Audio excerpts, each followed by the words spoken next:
بسم اللہ الرحمن الرحیم۔ حضرت ابن عباس رضی اللہ تعالیٰ عنہما نے کہا کہ رسول اللہ صلی اللہ علیہ وآلہ وسلم نے فرمایا کہ دوزخوں میں سے سب سے ہلکا عذاب اس شخص کو ہوگا جس کا نام ابو طالب ہے۔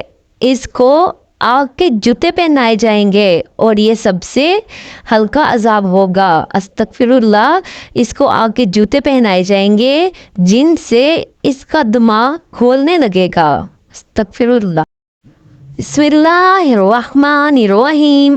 حضور نبی کریم صلی اللہ علیہ وآلہ وسلم نے فرمایا کہ دوزخوں میں بعض لوگ وہ ہوں گے جن کے ٹخنوں تک آگ ہوگی اور بعض لوگ وہ ہوں گے جن کے زانوں تک آگ کے شعلے ہوں گے اور بعض لوگ وہ ہوں گے جن کی کمر تک آگ ہوگی اور بعض لوگ وہ ہوں گے جن کے گلے تک آگ کے شعلے ہوں گے۔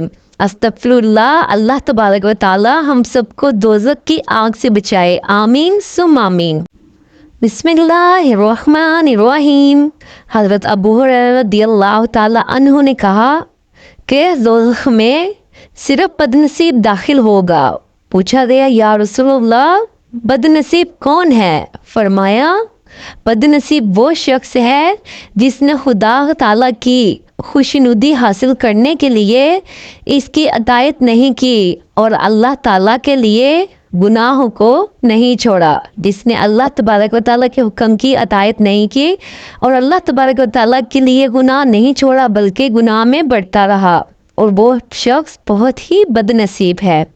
اللہ تبارک و تعالیٰ ہم سب کو سچے دل سے اس کی اطاعت کرنے کی توفیق عطا فرمائے، آمین ثم آمین۔